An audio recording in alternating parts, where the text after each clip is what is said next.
Selamu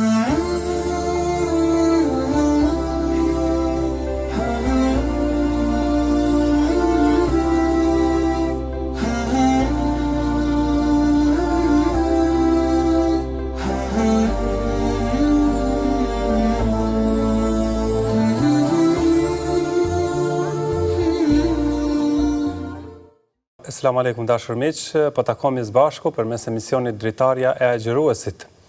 Po jetojmë ditët më të mira e netët më të mira të Ramazanit. Do të jemi edhe sot bashk, do të mirëpresim që të bashkëbisedojmë dhe të drejtoheni të ftuarit tonë me pyetje. E me ne sot është Hoxh Muhammed Dermaku. Mirë se vjen Hoxh. Mirë se vjen, faleminderit për ftesën. Kënaqësi që jemi bashkë si zakonisht Hoxh, doja sot ndalemi tek një ajet paraprakisht, pastaj do të presim edhe shikuesit. Është ajeti 53 i surës Zumer, ku Allahu thot: "Thuaj, o robërit e mi që i keni bërë keq vetës me gjunahe, mos e humni shpresën në mëshirën e Allahut. Allahu me siguri i fal të gjitha gjunahet. Vërtet, ai është falës i madh dhe mëshirëploti." Çka na mëson ky ajet pikrisht në këto net të fundit të Ramazanit? Ajeti më prekës në Kur'an, ajeti më shpresdhënës, ajeti më inspirues për jetën e më tutjeshme. Bismillah, alhamdulillah, wassalatu wassalamu ala rasulillah, wa ala alihi wa sahbihi wa man wala. Ky ajet në fakt sa herë që njeriu e lexon, biron zemrën e besimtarit në shumë aspekte. Besimtari është njeri që i ruhet mëkateve, edhe pse ky ajet flet për mëkate dhe faljen e tyre, kur e kupton madhështinë e mëshirës së Allahut xhalla xhelaluhu, në vetvete futet dashuria edhe më e madhe për këtë krijues, me këto atribute, me këto vlera, me këto cilësi kaq të larta dhe me këta emra kaq të bukur.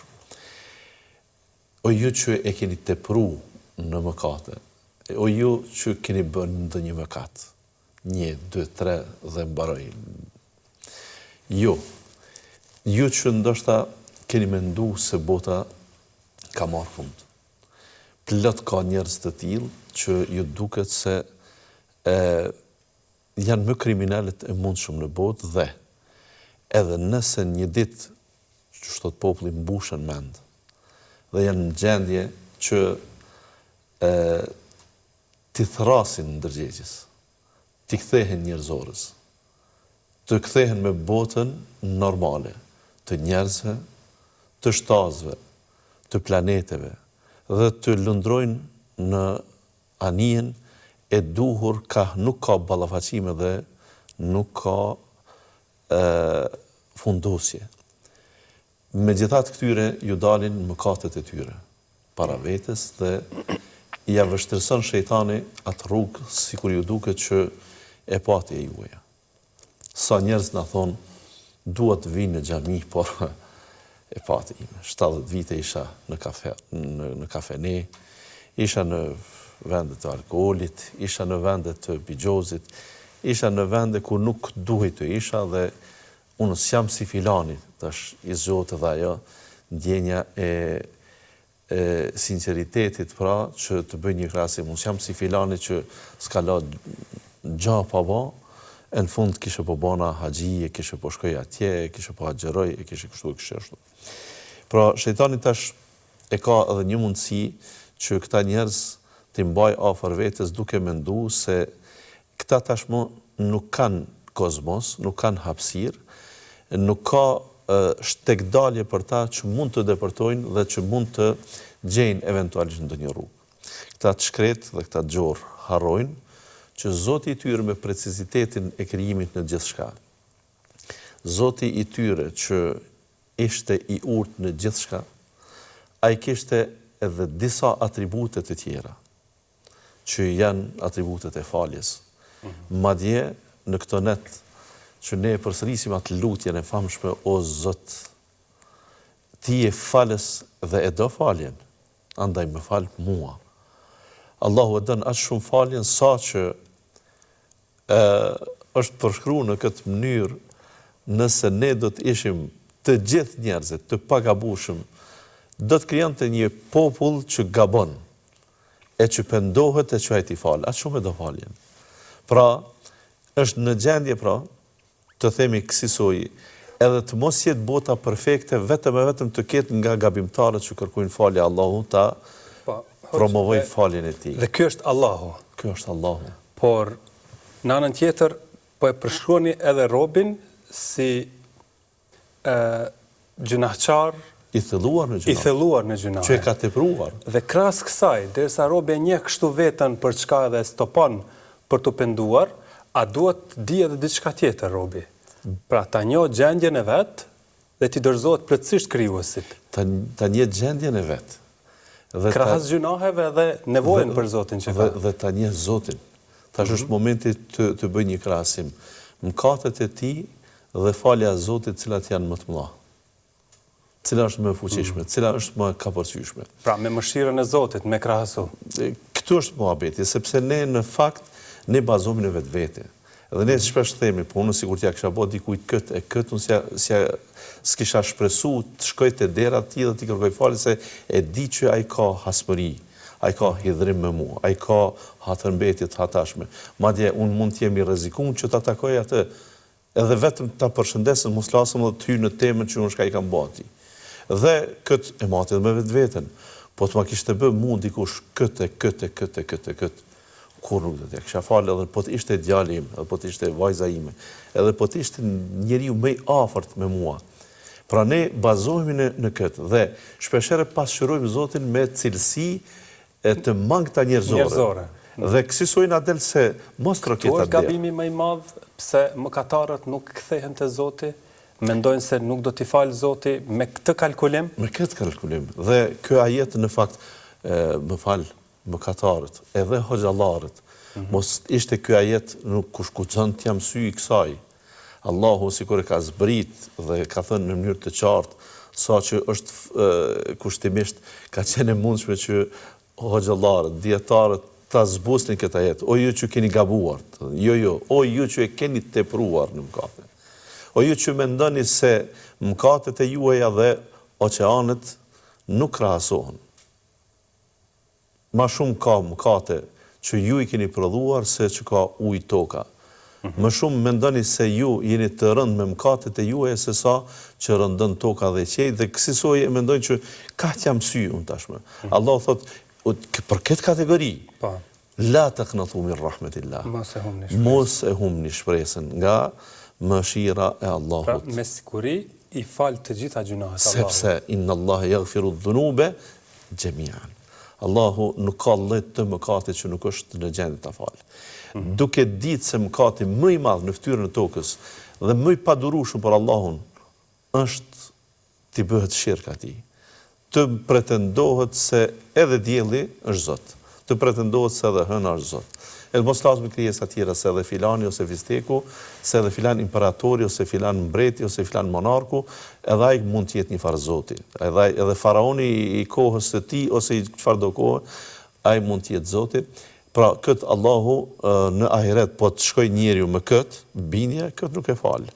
Ndërkaq edhe këtë e fal kur njeriu, sigur e themi 5 në 12 i bjen ndërmend që eventualisht mund të pendohen në momentet e fundit. Në momentet e fundit. Dhe si arrihet falja Allahut sipas këtij ajeti, nëse i referohemi këtij ajeti? Çka duhet të bëj besimtari? A është një estagfirullah apo diçka më shumë? Këtu kërkimi i faljes është kur ti mendon se ajo rruga krejtësisht e mbyllur. Ajo getoja e jote që ti tashmë je, sikur më thonë atë 8 kahorën sportive, që e ke një lojtar para vetës, o duhet ta mundësh, o duhet të kërcesh nga ajo 8 kahore dhe jo vetëm, s'mund tas të kërcesh. Kush është ky lojtari në kontekstin tonë? Në këtë rast është mëkati jot para vetes dhe është istighfari jot, kërkimi i faljes. Dhe ti në fakt tash kur e gjen derën Allahut hapur dhe ti thu vallë po në kaloha më herët këtu. Këtu nuk ishte rrugë fare. Këtu qenë ka një rrugë shumë e sofistikuar, e asfaltuar, e gjerë, e ndriquar, e sinjalizuar për të kthyr te Allahu që unë më parë asgjë pas kam pa. Sa fort të futet dashuria ndaj Allahut, sa i padëshirueshëm të duket mëkati. Dhe kjo është thelbi i faljes tënde që në realitet tashmë të dhimbet ndoshta për një arsye koha që ka ikur që tash më pak vite ndoshta ke që të jetosh në këtë rrugtimin tënd. Dhe duhet dikush ta sheh fundin e Ramazanit si këtë finish, si këtë mundësi për ta kapur faljen e Zotit? Ramazani i tëri është me këto benefite. Dhe ta zëm hoxh, sonte mund të jetë nata e Kadrit. Po, Mëkatari përballë kësaj nate. mëkatar nuk ka. Të gjithë jemi mëkatar. Nuk të gjithë jemi mëkatar, por nuk ka mëkatar të pafalshëm. I pafalshëm je për shkak të dëshirës tënde për të vazhduar aty ku ke qenë në të keqen. Përndryshe, në momentin kur ti e ke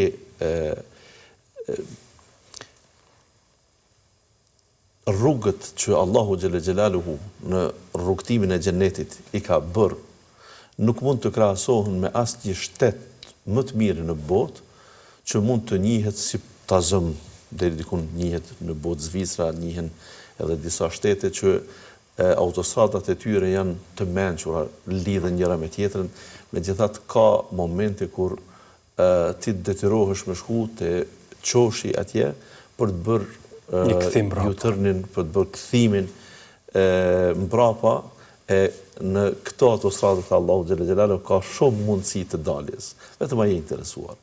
Nëse ti nuk do, atëherë gabimi është me ty dhe këtu është mëkati, jo i dytë, në fakt pas mëkatit të parë.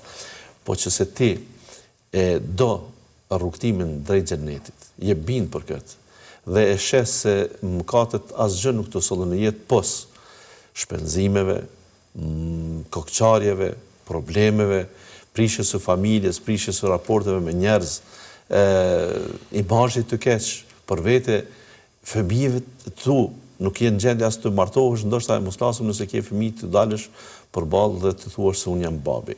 Për shkak të mëkateve tua, çfarë babi, çfarë modeli, çfarë edukatori je ti që të mund të dalësh edhe atyre që janë më të afërm, që janë gjaku ju, që janë qelizat e tua, që është ADN-ja jote aty brenda, nuk ke sy që ti shikosh ata në sy dhe t'ju flasësh për vlerat, për virtytet, për edukimin dhe gjërat e tjera.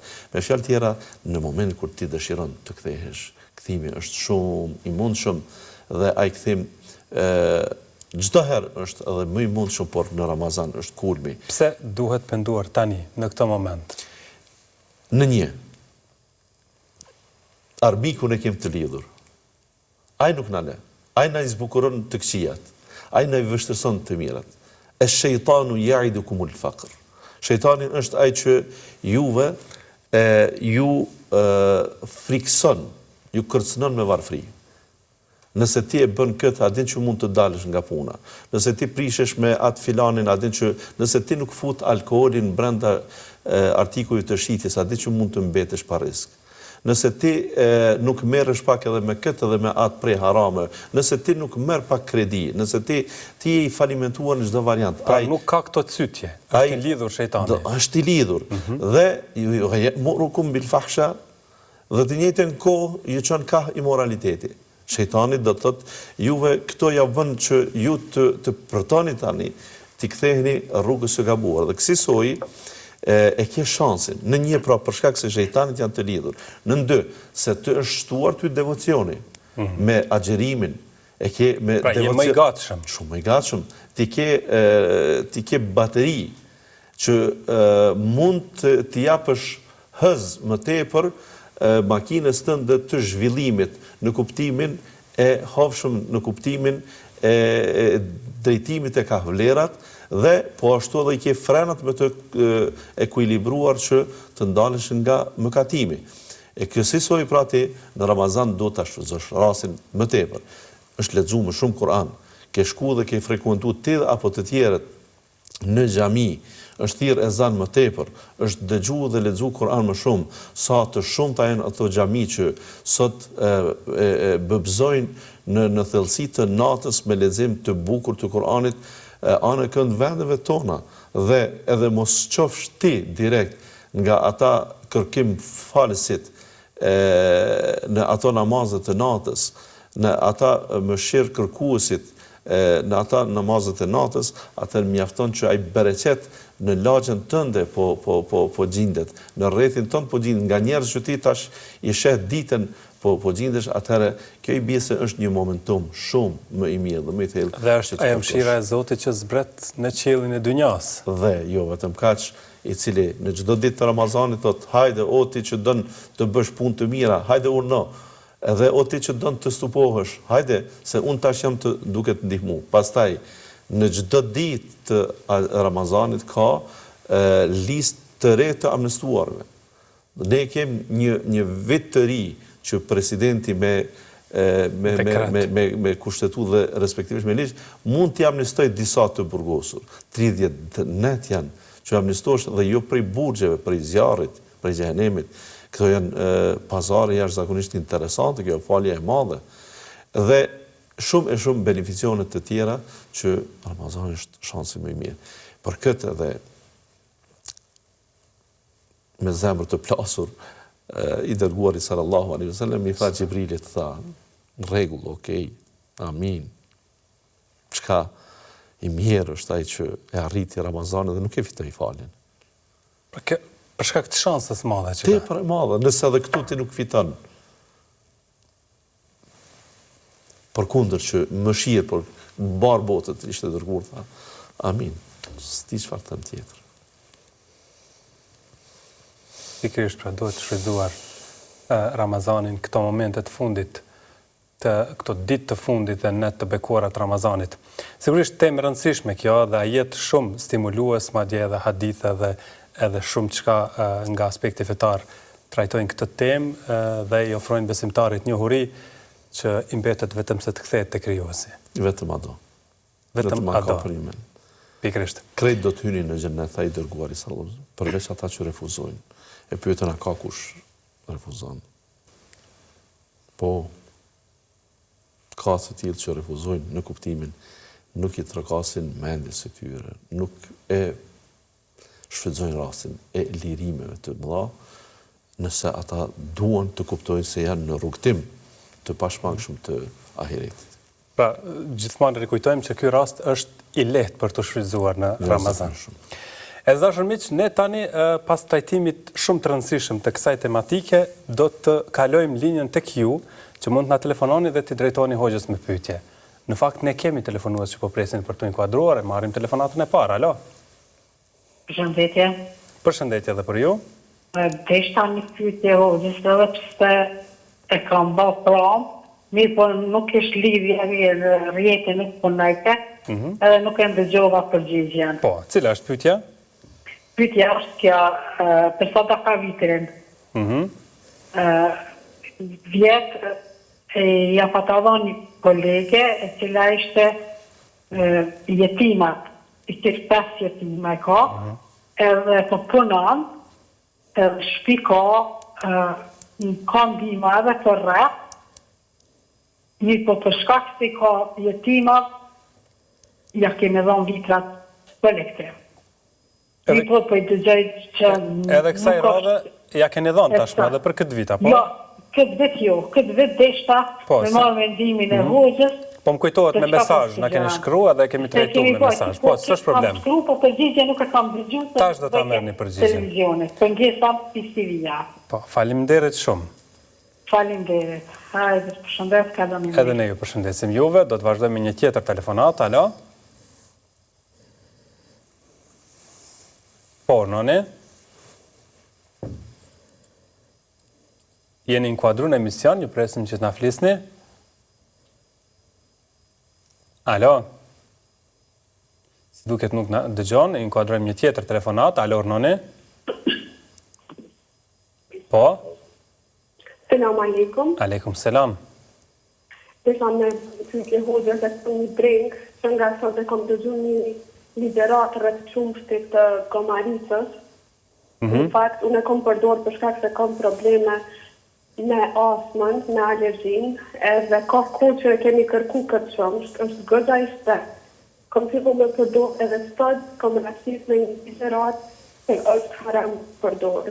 Po ashtu vjerë jam, ka pas 2 operacione në mushkri, goxha të rënda, edhe ka përdor këtë çumsht. Po tash jeni të shqetësuar prej këtij informacioni që e kena marrë sot. Pra keni dëgjuar që nuk është lejuar. Po është haram. Mirë. Të përdoret. E kuptuam pyetjen. Edhe një informacion tjetër, sepse kam dëgjuar 2 versione gjatë këtyre ditëve, jam në muajin e 8 të shkallxanisë. Edhe normal nuk jam të agjeru, edhe nuk e kam shumë gjendjen e mirë për agjerim. Edhe një hoxhe kam dëgjuar që duhet me u kompenzu pas lindjes. Mirë po atëherë është procesi gjithënjes, prapë që është e pamundër. Edhe më dëllë dhe Ramazani tjetër që nuk munde me agjeru. A munde me pagu, apo që shkon procesi që me kompenzu. E qartë. Faleminderit. Faleminderit juve. Atëherë hoxh, flasim për çështjen e vitrave, thot një kolege e cila rritje tima në anën tjetër nuk është se i ka punë të keq, po deri më tani i kanë dhënë vitra, po këtë vit tash a duhet t'ia japim vitrat apo jo? Ne kemi pak problem me konceptimin e çështjes së fitrave. Fitrat edhe në sasi janë para vogël. Nuk i zgjidh problem askujt. Pra një familje sot në Kosovë plus minus llogaritet t'jap mesatarisht 20 euro fitra, 25 euro, 30 euro. Më thuaj kujt i zgjidhin problem këto para. Mirë, por ne sikur mendojmë që jo, ato 30 euro të mia dhe 30 tua dhe 30 20 familje bëjnë 600. Më thuaj tash prap, kujt i zgjidhin problem ato? Tash nuk mund të mblidhim ne e gjithë lagja, e gjithë fshati, e gjithë një vend banim, që të bëjmë një 20.000 familje dhe të thuhet e tash nga 30 euro 20.000 familje, atëherë kemi të paktën pra një rrjetë një shumë e lartë. Dhe tash mund të konkludojmë se mund të bëhet një zgjidhje pak më e madhe. Me fjalë tjera, nuk duhet të bëjmë këso llogaritje që fitrat t'i mbledhim të gjithë, t'i të bojmë të gjithë që ta pasurojmë kënë. Pra mos shndrohen në donacion. Nuk është donacion, nuk është zgjidhje problemeve të mëdha, nuk është ne po të ishte e tillë. Ne fetarisht do të kërkonim në ato që kërkojmë zakonshëm, hajde të ndërtojnë xhami, të ndërtojnë shkolla me to. Nuk janë. Këto janë ushqim i të varfrit për Bajram. Shumë thjesht. Dhe në rast të hoxh kur nuk gjejnë familje se kujt i japin, apo ka familje, apo të gjithë familjet kanë se çka të hanë për Bajram. Nëse është ky koncepti i vitrave, atëherë çka të bëhet me vitrat? Që tash kjo ka ndrruar tek ne. Por këtë ne nuk jemi të aftë të gjejmë atë të varfrin sheriatik, të themi kushtimisht që kujt i jepen vitrat pastaj, besim. Edhe nëse e gjej unë s'mund të gjen ti. Dhe kësaj ne duhet të bashkëpunojmë me organizatat që merren me këtë çështje. E që ata që e marrin mbi supet e tyre, se ne e bëjmë mbledhjen, grumbullimin, distribuimin e tyre, atëherë te ke kry obligimin me të. Sikur që është në rastin ton vetë Bashkia Islame e Kosovës, që ka moti, domethënë merret me këtë çështje dhe në kuadër të veprimtarive të ndryshme që ka edhe organizatën humanitare Bereqeti që merret po ashtu edhe me aspektin human. Me gjërat e tjera. Me fjalë tjera, mos e mundo vetë, se ne nuk mund të bëhemi shërbys të qendrave sociale për të kuptuar se ku janë ato familjet e varfra. Fundja 30 euro, Allah, kemi dhënë. Nuk shpenzohen edhe 300 tjera për t'i gjetë ku duhet ta gjejmë atë vendin për t'i shpenzuar 30 euro. Në anën tjetër, ka jetima, në rregull. Nuk kupton që me fjalën jetim, me do mos është e mishruar fjala varfri? Jo. A nën kupton që me fjalën student është e mishruar fjala varfri?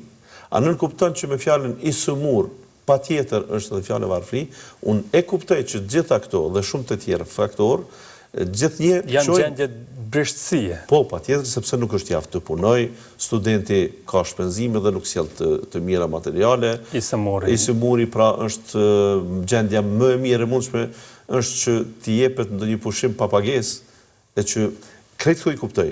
Po çfarë nëse ai ka rezervat veta? Çfarë nëse ai ka ndonjë lokal me qira që ashtu kështu nuk është i varur prej pagës së tij. Etjera, pra jetimi mund të jetë jetim, por mund të ketë shumë pasuri. Sepse babai i tij ka vdekë dhe ka lënë trashëgimi, ai mund të mos e ketë si fëmijë të menaxhuar atë pasuri në supet e veta ose të menaxhueshme. Në kuptimin pra nuk e ka të qashme sepse nuk e ka moshën që ai të udhëheq parat ose pasurinë që ka. Por jo që ne me domos do të mbledhim se në farformë t'ia fshim lot jetimit me fitra. Jo, ne këtë çështje më mire drejtojmë me zekat kur ka nevojë. A fitrin ta ngushtojmë çështjen. Pra për Bajram të jenë të gjithë të barabartë. Si në ushqim, si në pije, si në veshje, si në aty të mundohemi që ne të bëjmë diçka më tepër për ta. E jo patjetër të mendohet që me ditën kur ai merr fitrat t'i sigurojmë të paktën edhe ushqimin nëse mendohet për një 2-3 muaj. Me to është zakati. Është tjetër temë, jo fitrat. Po. Qumshti thot i gomaricës, a bën me u përdor, kemi dëgjuar që është haram, derisa vjehri e ka përdor për ilaç. Nuk lejohet përdorimi dhe nuk kemi tekst që lejon një gjë të tillë. As si përjashtimi në ndonjë rasti nuk është thënë që ka mund të jetë. Dhe nëse nuk kemi tekst dhe e dim që në fakt qumshti i atyre kafshëve që nuk lejohet mishi i tyre, a priori pra edhe bëhet haram. Pra nuk mund të pim qumsht të asnjë kafshë tjetër që nuk i hat mishin, ndërto gomarit nuk i hat mishin. Dhe rrjedhimisht nuk mund të shërbejë edhe si ilaç. Unë e di se ka njerëzit nga zori që e kanë, nga gushtimi që kanë për çështje të caktuara janë gjendje edhe helm të pinë. Mund të jenë pra thashë theme, mund të jenë gjëra që vërtetohet se është kështu ose ashtu, por unë mendoj se sikur shumë barra të tjera që po të më pyet që ti mua bën ta përdori këtë bari dhe të më thuat se ka këto efekte dhe këto ansore, pra mund të jetë një lloj droge, s'kisha guxuar të them po, por kur ai kalon në fushën e mjekësisë dhe mjekët e preferojnë në këtë rast edhe këtë lloj qumshti, sikur ta kishin thënë se mund ta sterilizojnë, mund ta pastrojnë, mund ta shndrojnë në një materie që ani pse është përfituar, kushtimisht thënë, në atë mënyrë, pra ata kanë shndruar në diçka tjetër, thënë ndryshe po të shite në banatorë do të ishte pak më ndryshe. Por kësi soji nuk di se çfarë të them. Por fakti që e ka përdor shumë thjesht dia, mos dia janë vëlla motër shpeshherë dhe pendim, istighfar, mos e përdor më e tjera. A nëse vërtet e dini se një gjë e tillë është shëruese dhe e shëron një smundje që nuk mund të gjejmë zëvendësim, atëherë besoj që këtu nuk do të lihen në thashë theme, do të zgjerojë gama e kësaj fushë të studimit dhe të përfitonin të gjithë dhe edhe sheriatikisht të gjithët zgjidhja. Po. Nuk agjeroj, thot, jam në muajin e 8 të shtatzanis, çështja kompenzimit, thot, edhe vitin tjetër pra është e pritshme të jetë gjithënëse, që i bie mund të shkojë deri në disa vite derisa të mbaroj çështja me lindjen dhe gjithënjen. A me pagu apo me prit kompenzimin kur të lirohet?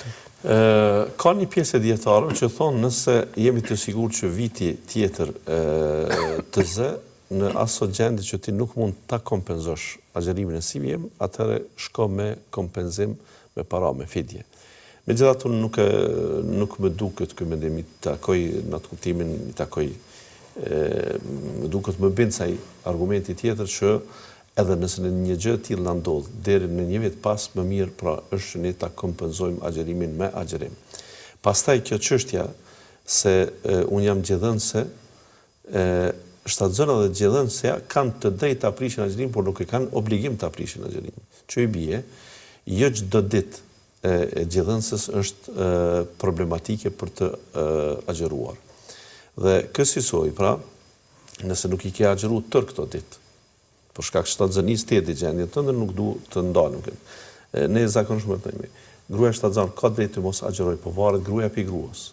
Varet shtatzania në çfarë faze është. Nuk janë sikur muajt e parë, sikur muajt e fundit. Gjendja fetusit. Gjendja fetusit, por edhe çështja e kohës. Ndryshe është të qëlloj Ramazani në qershor korrik, kur dita është 17 orë gjys, ndryshe është këtë ditë që ishte 13 orë gjys dhe ditë të freskëta. Dhe ditë të freskëta. Pra mund të jetë pastaj e njëjta grua, një shtatzani në Ramazan ka kalu shumë perfekt, një tjetër mund të mos e kaloj perfekt. Sepse shëndeti i saj mund të ndryshojë, jo gjitha shtatzanit shkojnë njësoj. Do një thoni që dhe gjatë gjithënjës mund të kombinohen, do një ditë agjërohet, do një jo. Jo që dua të them, por konkretisht kjo thot, është në muajin e 8 që i bie. Gjatë muajit prill parafërsisht mund të lind, apo. Ne po i themi as xhumatoj për as më pak. Në janarin e vitit tjetër, foshja juaj do të jetë me të paktën 8 muaj lindje, që i bie, nuk varet drejt për drejt më prej qumshtit të nënës. Në muajin janar dhe shkurt, derisa të vi, domethënë kemi përmbi një muaj e gjysmë, derisa të vi Ramazani tjetër, besoj se do të edhe dhjetorin fote këtu besa, që dita është shumë e shkurt, nuk të pengon as sesi në çështjen e furnizimit me langje për t'i dhënë gjih fëmijës, atëherë mos e bëjmë dramë çështjen e zgjedhënies. Mos mendojmë se si ti je grua zgjedhënëse, atëherë 2 vite unë habitem nga njerëz. Nuk po flas për këtë pyetje, po habitem me gratë. Kur të kuptosh statistikat e mbajtjes së nënave të fëmijëve të tyre në gjih, dalin se nuk ka përcjell 6 muaj mesatarën. Kur është pyetje Ramazani, sigur do të thonë që 2 vjet e mbajnë në gjih. Nuk di ku ka kjo realitet.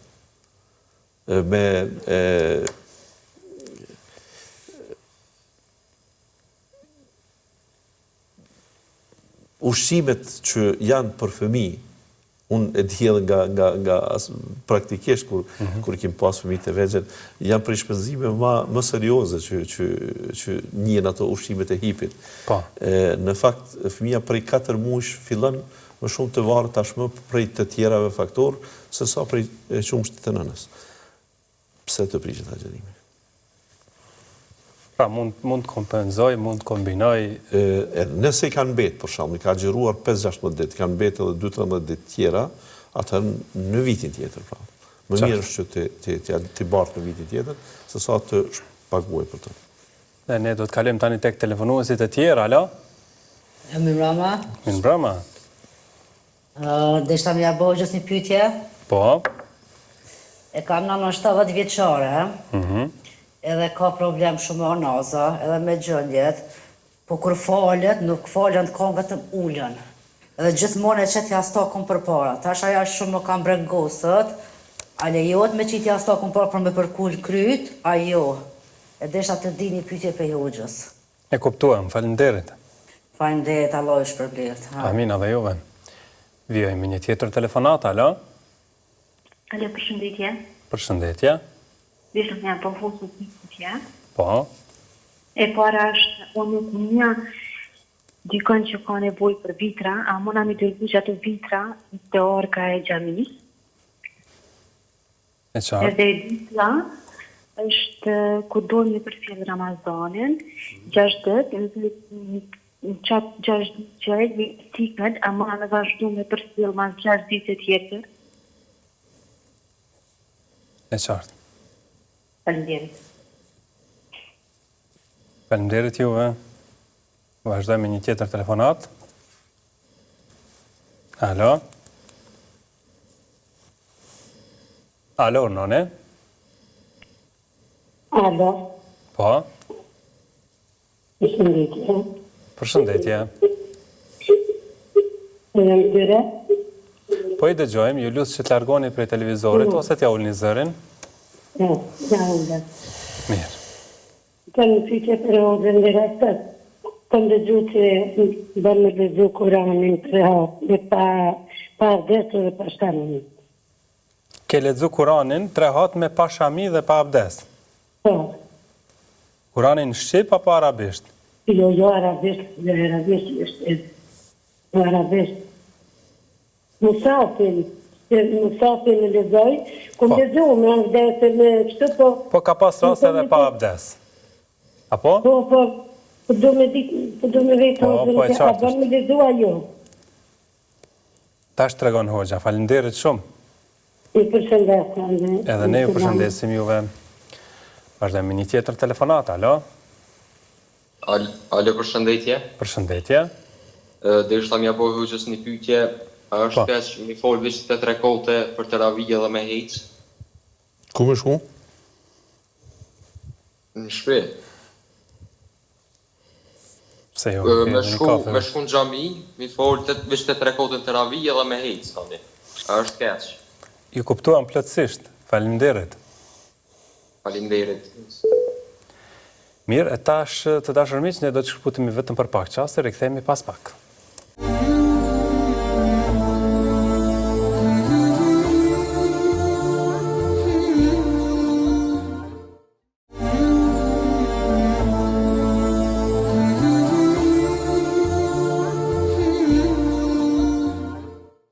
Është dritarja e agjeruesit dashur miq që po na shoqëron së bashku në këtë takim të drejtë për drejtë me ne është Hoxh Muhamet Dermaku, me cilin tani do të vazhdojmë të trajtojmë pyetjet që i keni paraqitur më parë përmes telefonatave, ndërsa kemi edhe telefonues të tjerë që presin për të inkuadruar, e ne do të marrim edhe disa telefonata, pastaj vazhdojmë me përgjigje. Alo, telefonata e radhës.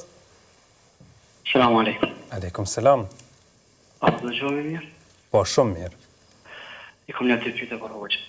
Po. Pyetja parë është, a ka ndonjë dua tjetër përveç subhanekes kur fillon fillim namazi? E qartë? Pyetja dytë, unë vetë shkoj në për restorantët miftare, edhe shumë të organizohen, deshte një shqiptoj është në rregull këtë që po thonë, shkopu që vishtem vllazërit dhe motrat tona në Gaza, në asë gjendje.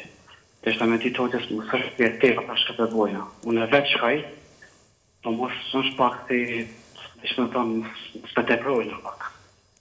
Faleminderit shumë. Amin, edhe juve. Aleikum selam, vazhdojmë me një tjetër telefonat, alo? Alo, noni?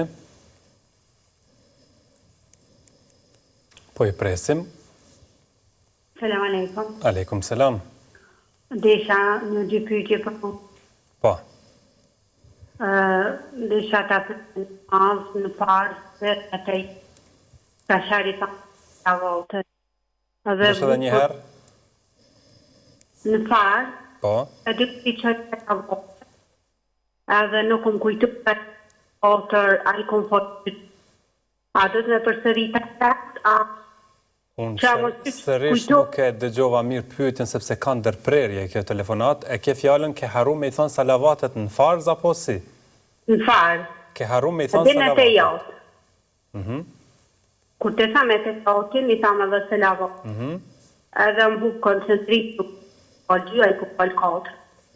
E du me vetë hoqë na me përsërit apet namazën, a me vazhdu qysh kujtuhet atë. Edhe pyetja gjithë është a dhe jo të më punu të kush hatë fare.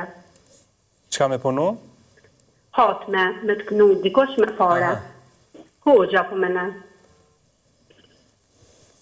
Edhe të vetë një që në fundë cëla duho, edhe të të shpejtë. E qartë. Selam aleikum. Aleikum selam, faleminderit. Natën e Natën e mirë. E tash do të kthehemi përgjigjeve për pyetjet që janë parashtruar në pjesën e parë të emisionit. Nëna thotë është 70 vjeçare, e ka problem me u fal në formë të rregullt, falet ulur, por e vendos jastëkun.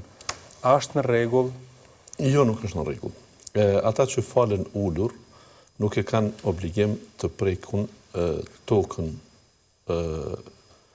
me fytyrë, respektivisht të prekun ndonjë objekt me fytyrë me ballën e tyre.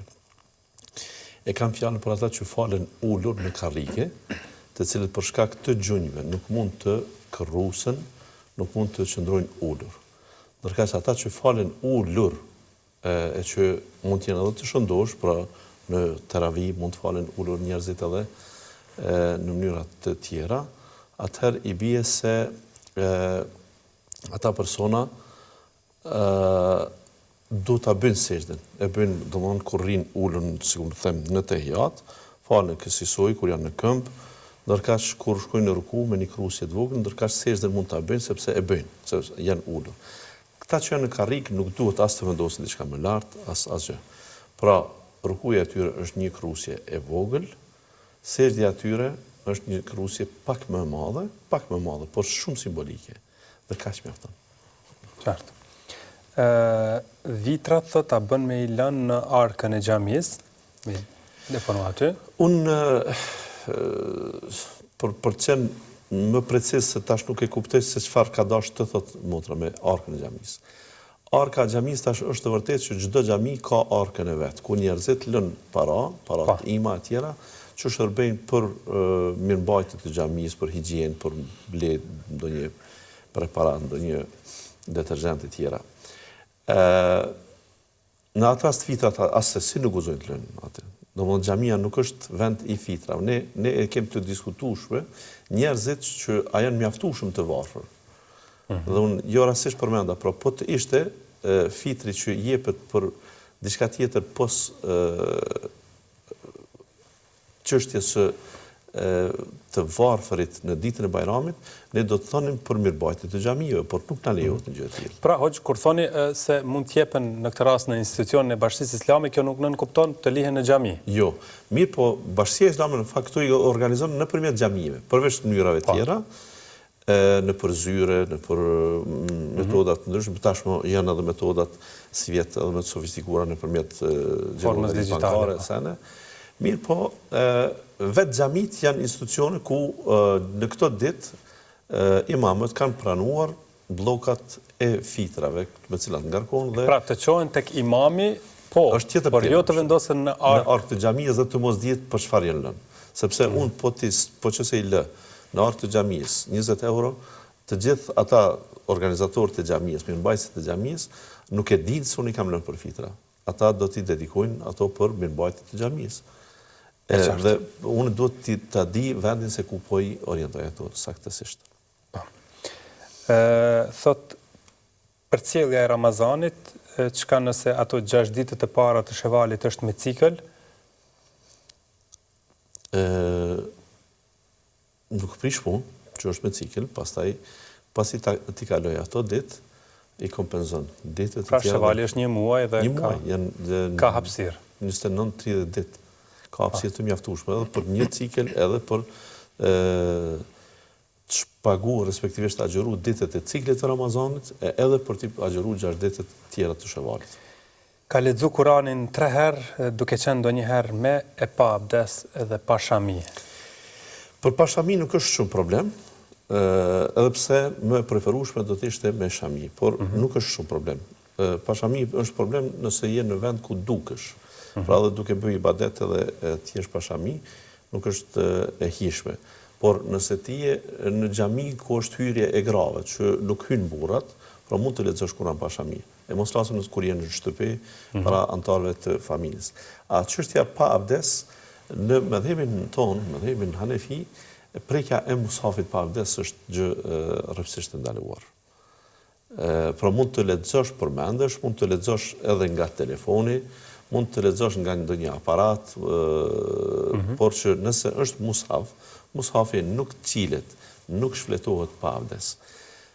Ka dietarë të tjerë që nuk e kërkojnë me domos, e preferojnë, pra sipas atyre tjerëve dietarëve është në rregull. Në këtë rast shikuesja mund të ndihet e shqetësuar nga kjo përgjigje. Jo, mos ndihet për këtë që ka kaluar, por mos e përsërit. Se leximi nga mushafi nuk është i rastishëm. Andaj, kur dikush merr iniciativën për të lexuar, pra zakonshëm i ka gjetë 10, 15, 20 minuta, gjysmë orë, 1 orë, kohë të lirë dhe i bën se e bën me përgatitje. Atë le të shkojë, le të merr abdes, edhe le të lexojë. A bon thot me i fal veç 8 rekate teravih edhe me hec në shtëpi? Unë e pyeta pse me hec ose ku të shkoj. Bën të teravija jo 8, edhe 2, edhe 4, edhe 6. Edhe 10 edhe 12 mund të falësh ti sa të duash. Ne kur tregojmë për numrin e rekateve, respektivisht cilësinë e tyre, tregojmë dhe dhënien selam bashkë me imamin tregojmë për sevape më të shumta. Po. Nuk ka të drejtë dikush të thotë se ti ke gabuar, pse nuk i ke marrë të gjitha ato sevape të preferueshme. Sikur edhe një shembull të natyrës tjetër. Nëse unë ti dhe dikush tjetër kalojmë pranë një të varfër, i cili ose është duke lyp, ose edhe nëse nuk lyp, ne e dim sa e ka nevojë për ndihmën tonë. Ti jep atij 5 euro, ai tjetër jep 10 euro, nuk jap hiç. A keni të drejtë të më akuzoni se pse nuk i dhash unë hiç? Asesi. A është më e mirë ajo që keni vepruar ju, me siguri është, pra më e mirë ai që ka dhënë 10 se sa ti 5, shumë më mirë ti 5 se sa unë, që nuk dhash hiç, ama në esencë, derisa është sadaka vullnetare, nuk mund të drejtosh gishtin e akuzës pse ti nuk e vepruar. Një është edhe te namazi teravie. Unë e kuptoj që shumë shpesh kolegët hoxhallar këtë çështje nga dëshira që njerëzit të përfitojnë sevape, nga njerëz shtrëngojnë pak tepër ose e bëjnë një thirrje pse ju po dini pas 8 recateve, pse po dini pas 10-ve, secili ka planet e veta. Asesi nuk jam për me i motivu djemt, po qas djemt, s'po them burrat, pleqt, djemt e rritë cilët dalin për të pi kafe. Aq ma tepër kur teravia është e shkurt. Pra qëndro, ata që nuk rrinë të pak të një orë, me falë një teravi, mos të thonë shumë që bëm diçka për namazin e natës teravie. Në kuptimin mos thonë shumë, po duhet them. Sigurisht që ata janë më mirë se ata që nuk falen fare namaz të teravie. Mirë po, jo me do mos ne tu azëm frymë me thonë, po pse ti dha selam para imamit, ose pse ti u shkpute nga imami, sepse po të falesh që sa falet imami dhe të jepsh selam bashkë me imamin, do të numroj sikur ta kishe falë tër natën nafile. Kjo është e njëjta, sikur ti thuhet atij tjetër, po pse ti se falje yacien tash jashtë Ramazanit në xhami, edhe sabah në xhami që të numrohej tër nata jote me namaz nafile. Këso llogaritje mund t'i bëjmë gjithë secilit njeri. Ne e rëndësishme është ju tregojmë se kjo është më sevap, por nëse ai ka zgjedh këtë dhe sidomos në ndonjë natë bën atë nuk mund të themi se ti ke lënë taravin pa fal, mirë për ty, nuk bën kështu e tjera tjera. Pra është në rregull në këtë rast. Po. A ka dua tjetër e hyrjes në namaz përveç subhanekes? Disa prej dietarëve, nëse nuk e harroj numrin, deri në 13 ose 14 dua të tilla i kanë numëruar. Kërkon nëpër libra, literaturë që quhen duat e hapjes së namazit, istiftah. Që mund të gjesh në literaturë të bazuar në hadithe të pejgamberit sallallahu alajhi wasallam që ka përdorur herë njërin herë tjetrën, natyrshëm që më e popularizuar edhe më e njohur është kjo subhaneken që e quajmë ne subhaneken. Kemi telefonues në pritje, por do të vazhdojmë të përgjigjemi. Iftari në restorant është në rregull, thotë gjithë, më duket se po teprohet, edhe pse thotë edhe vetë marr pjesë në këto iftare. E bëri edhe një krahasim që ato parat të qohen në gazë ose të ngjashme.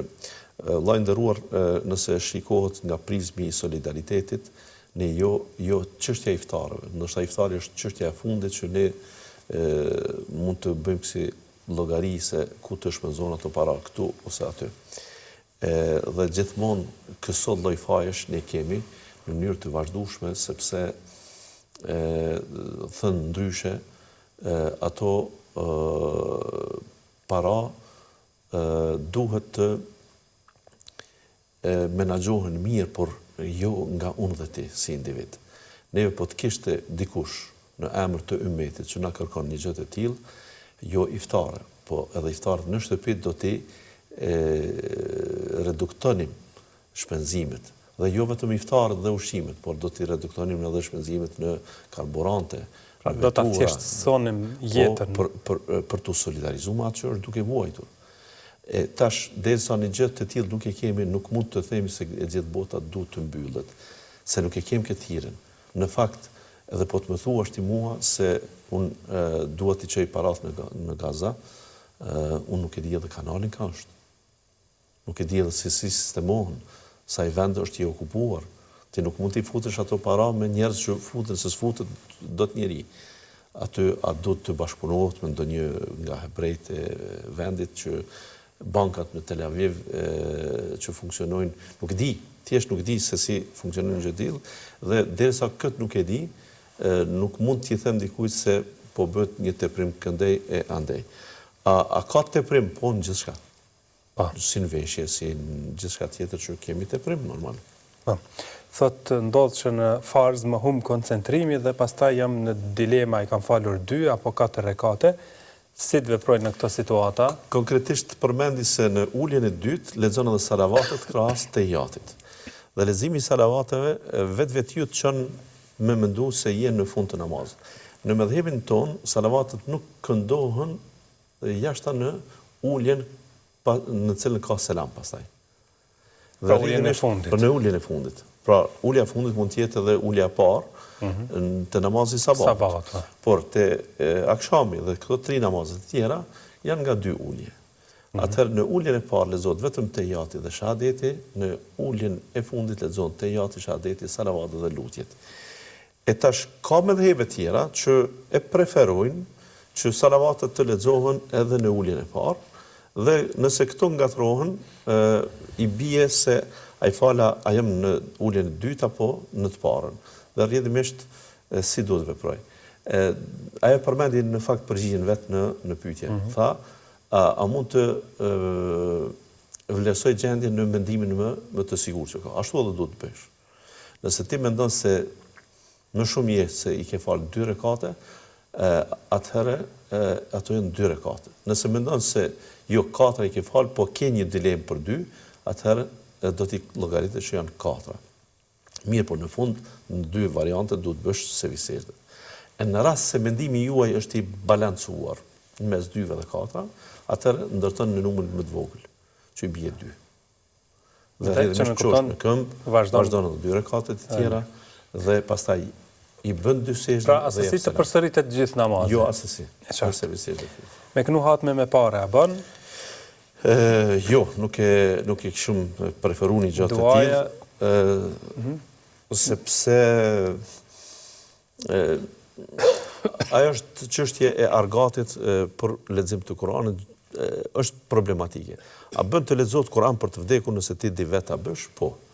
Por hoxha nuk mund të lutet për ti bëj hatme secilit njeri që dëshiron t'ia çojë këtë dhuratë prindve. Edhe ti shes ato hatme, në fakt nuk më flan zemrën ato. Duaja 10 shit të fundit? Ajo që është më e njohur dhe më e mira është të bëjmë këtë lutje që na e ka mësuar i dërguari sallallahu alaihi wasallam kur e pyeti Aisha se çfarë të bëj. Allahumma innaka afuwun tuhibbul afwa fa'fu anni. O Zot, ti je falës e do faljen, andaj më fal edhe mua. Përveç kësaj të bëjmë edhe lutje tjetër, po ashtu të mësuar nga i dërguari sallallahu alaihi wasallam, o ti rrotulluesi i zemrave, më mbaj zemrën time stabile në fen tënde. Vazhdojmë me një tjetër telefonat. Alo? Assalamu alaikum. Aleikum selam. Deshta një pisë të vogël. Po?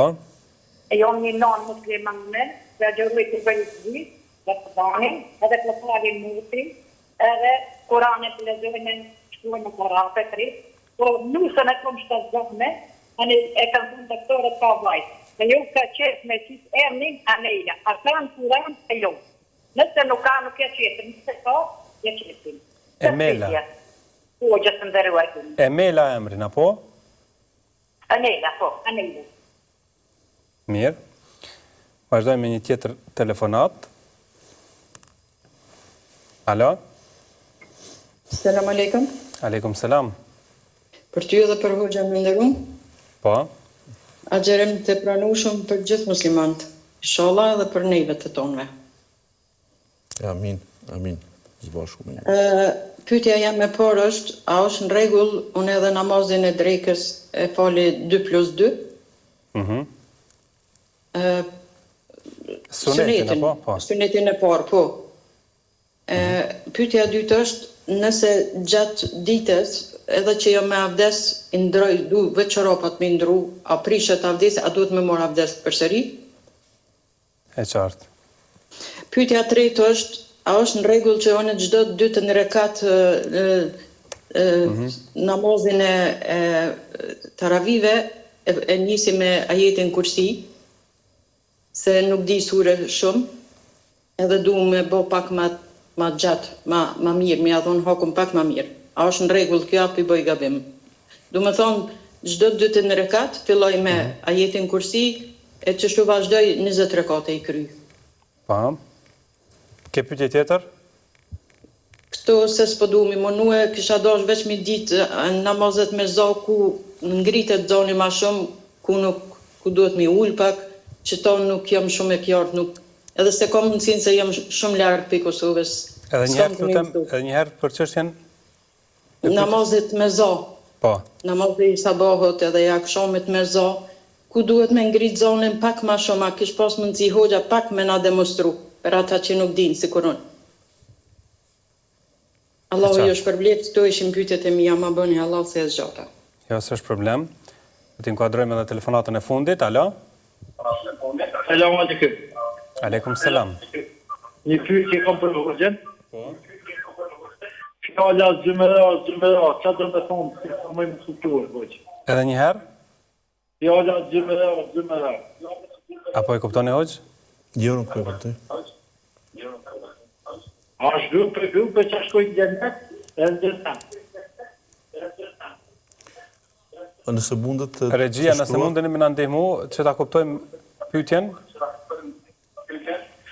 Fjala zymëra. Po, zumera, po. Zumera. Çka do të thotë? Çfarë do të thonë? Mirë. Kemi edhe një telefonat? Po, alo? Përshëndetje, unë edhe një herë se ma anashkallove pyetjen që ta buna. Po, na vjen shumë keq.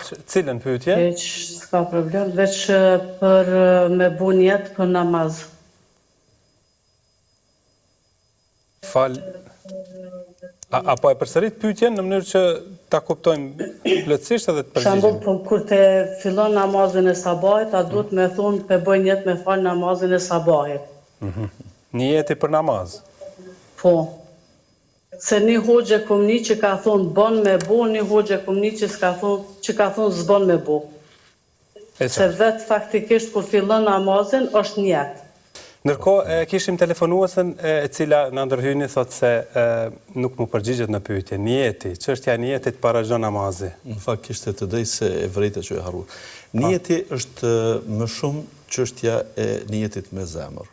Pra nëse nuk e shqipton, nuk prish punë. Kur ti e di se je çu për të falë sunetin e drekës, edhe nëse nuk e ke thënë, nuk është problem. Po në mëdhëbin Hanefi preferohet të thuhet. Por për të kuptuar rëndësinë e tij, kuptoj kështu.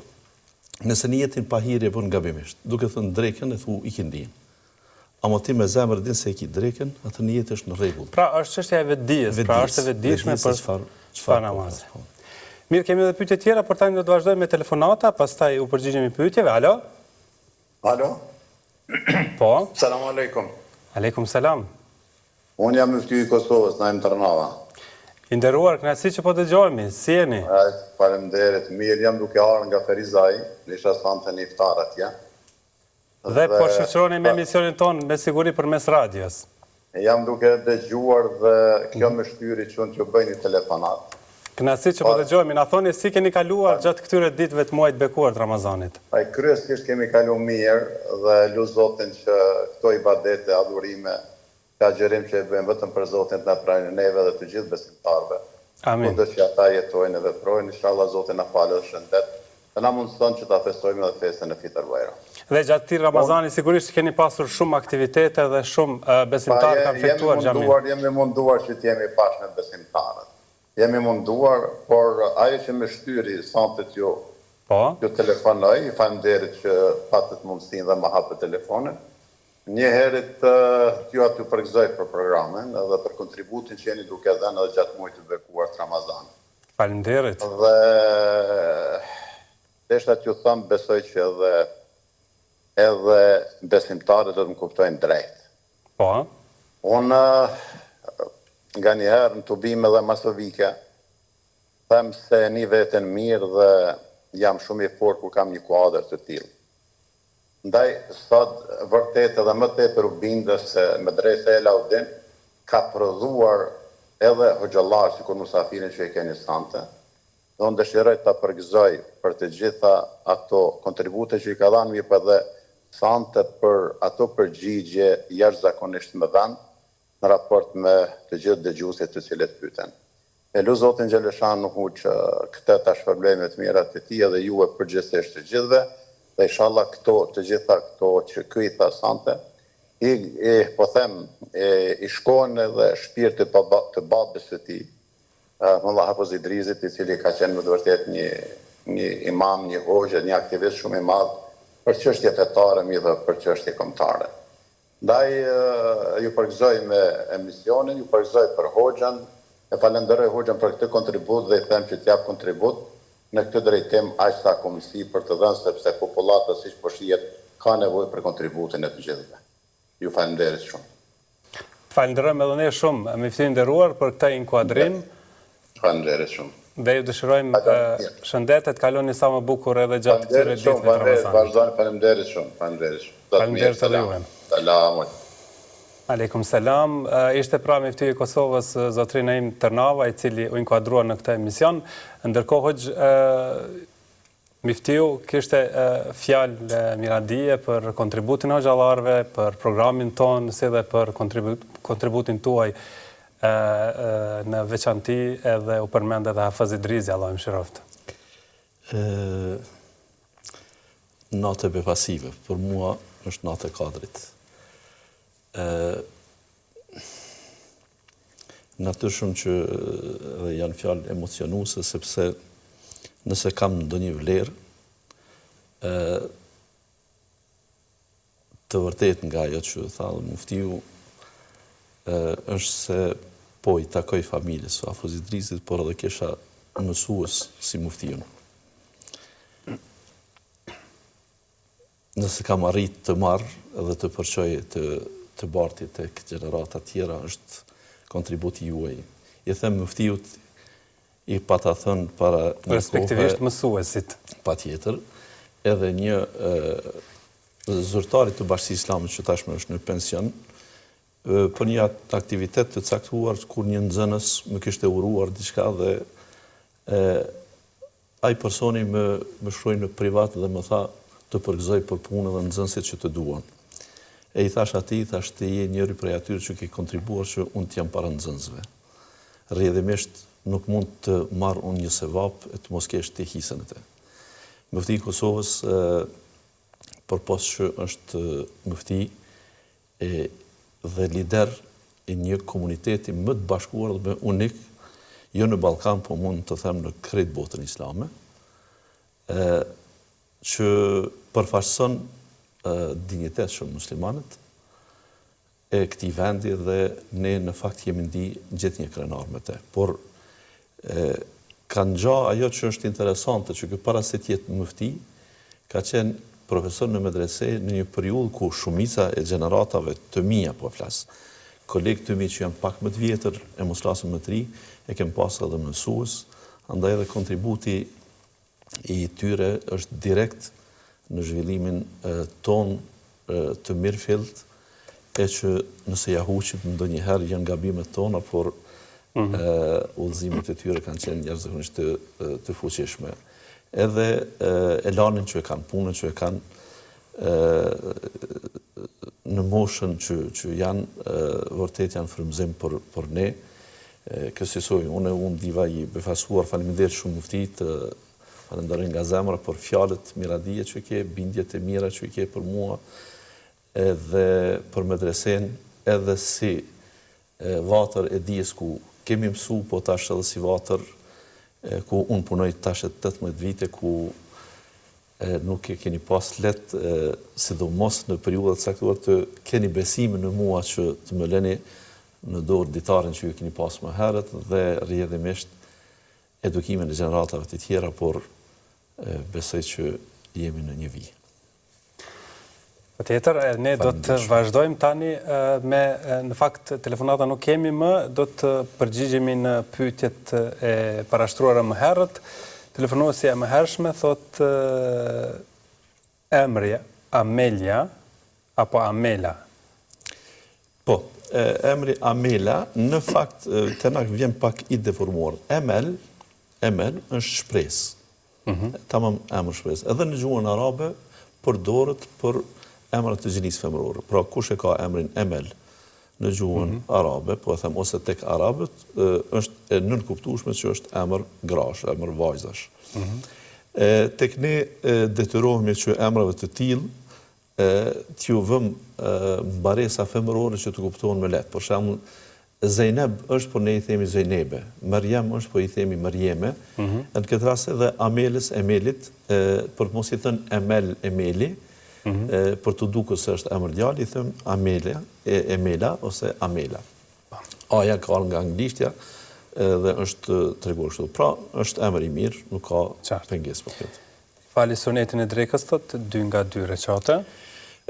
Nuk prish punë. Dietarët hanefi thonë të falen sunetet e ditës nga 4 rekate është më mirë, të natës nga 2 është më mirë. Pra, këto të ditës është fjala konkretisht për sunetin e drekës këtë parë, që i ka 4 rekate dhe po ashtu të ikindis, të falen me një selam është më mirë. Ka dietarë të tjerë që e mendojnë se edhe po të ndahen nuk është problem. Sidomos gjeneratët e vjetë, nëse ju vjen më lehtë që t'i ndajnë, edhe të kenë një farë pushimin me styre, kur falen në shtëpi e kemë fjalën, nuk prish punë edhe nëse i ndajnë.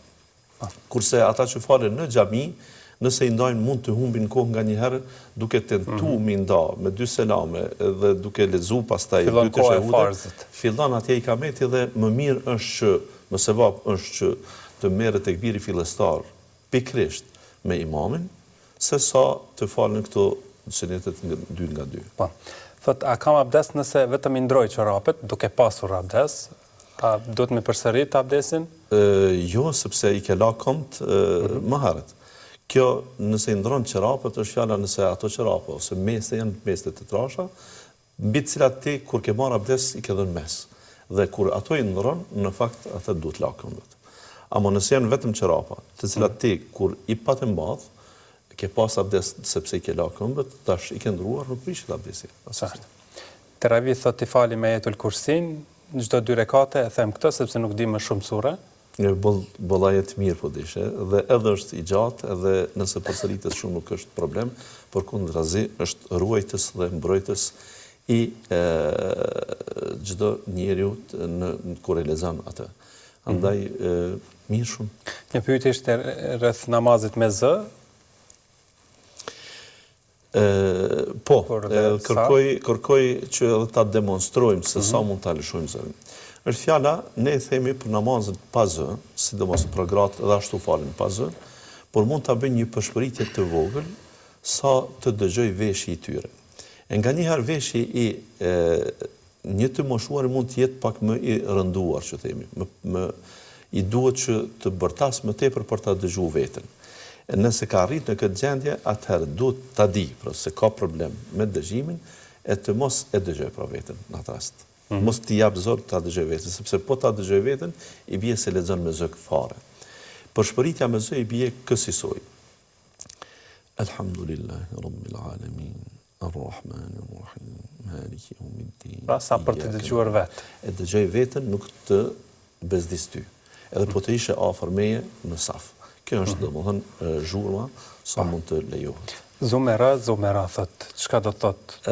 Zumera grupe, që është përdor dhe ndoshta e bëri edhe atë pyetjen, por në fillim e që unë nuk e kuptova, në ditën e gjykimit do të shkojmë dhe një sure quhet me këtë emër Zumar, do të shkojmë edhe para xhehenemit, që përmend në radhite përpara, grup, domethënë të grupuar Zumara. Edhe para xhenetit shkohet me grup.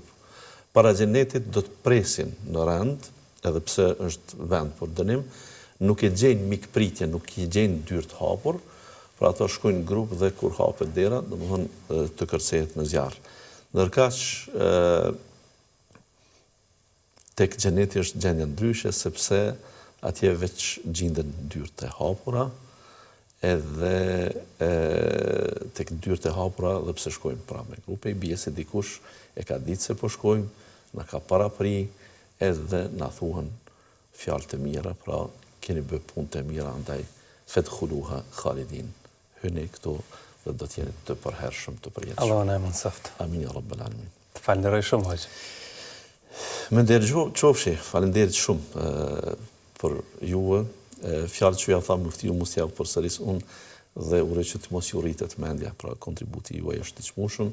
Zoti ju bekoft me të mirat e tij, Zoti ju bekoft çdo njeri që punon në të mirë të këtyre njerëzve që së bashku të brijmë grupe në xhennet inshallah.